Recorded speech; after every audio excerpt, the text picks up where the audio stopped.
Hello guys, welcome to my channel Raj पे study में आप लोगों का स्वागत है। और आज लेके आए हैं ब्लड, यानी कि आरआरबी ग्रुप डी में बहुत ज्यादा क्वेश्चन पूछे जा रहे हैं ब्लड से। ब्लड क्या है? तो ब्लड एक तरल संयोजक ऊतक होता है, लिक्विड किनेटिक टिश्यू कहा जाता है।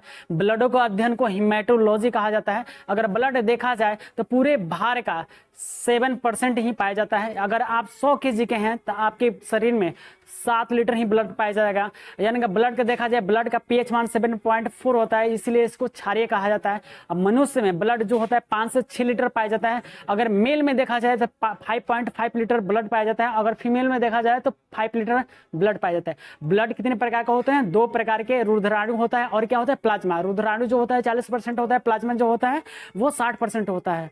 ठीक है, अब देखते हैं रुधिराणु। रुधिराणु जो होता है इसका कार्य क्या है? तो ये ताप को नियंत्रित करता है और क्या करता है तो भाई रोगों से हमें को सुरक्षा प्रदान करता है। ताप नियंत्रित, जैसे टेम्परेचर बहुत हाई है तो रुधिराणु क्या करता है? हमको नियंत्रित करता है। ठीक है, और क्या करता है? रोग, अगर बहुत सारे रोग आ रहे हैं तो उसको सुरक्षा प्रदान कौन करता है? तो रुधिराणु करता है। ये रक्त को थका जाने में मदद करता है। इसमें रक्त को थका जाने में क्या करता है? तो मदद करता है, बनाने में मदद करता है। कौन? तो रुधिराणु। और इसमें कौन सा विटामिन पाया जाता है? तो विटामिन के पाया जाता है। उसके बाद है पोषक पदार्थ का परिवहन करता है, यानी पोषक जो भी हमारे अंदर पोषक तत्व होते हैं उसको परिवहन यानी कि एक स्थान से दूसरा स्थान तक ले जाने में ये क्या करता है? रुधिराणु मदद करता है। ये 3 प्रकार के होते हैं, लाल रक्त कणिका, श्वेत रक्त कणिका और रक्त बिंबाणु। ये 3 प्रकार के होते हैं। कौन? तो रुधिराणु 3 प्रकार का होता है। ठीक है, उसके बाद हमें पढ़ना है प्लाज्मा। प्लाज्मा क्या है? तो रक्त का एक प्रकार है, क्योंकि रक्त जो होता है 2 प्रकार के होते हैं, रुधिराणु और प्लाज्मा। रुधिराणु कितने प्रकार के? तो 3 प्रकार के, लाल रक्त कणिका, श्वेत रक्त कणिका और रक्त बिंबाणु होता है। तो प्लाज्मा जो होता है ये हमारे शरीर में ब्लड में 60% होता है। ये पचे हुए भोजन के हार्मोन का संवहन करता है, यानी भोजन और हार्मोन को क्या करता है? एक स्थान से दूसरे स्थान तक ले जाने का कार्य करता है। अब आते हैं लाल रक्त कणिका क्या होता है? इसको बोलते हैं शॉर्टकट में आरबीसी। इसको बोलते हैं एंथ्रासाइड भी नाम याद रखिएगा। स्तनधारियों में ये उभयतल में पाया जाता है। स्तनधारियों यानी मेम्बल्स में क्या किस में पाया जाता है? उभयतल में पाया जाता है। ये इसमें केंद्रक नहीं पाया जाता, यानी लाल रक्त कणिका में केंद्रक नहीं पाया जाता है। लेकिन ये एक्सेप्शन है, यानी अपवाद है। ऊंट और लामा में क्या होता है? केंद्रक पाया जाता है। याद रखिएगा ये दोनों एक्सेप्शन।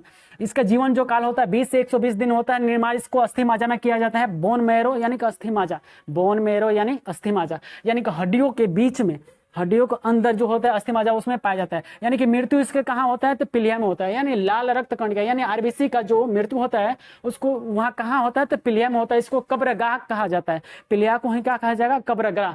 इसका कार्य क्या है? तो O2 को पहुंचाना, यानी कि आरबीसी का कार्य क्या है? तो ऑक्सीजन को पहुंचाना और कार्बन डाइऑक्साइड को आपस लाना।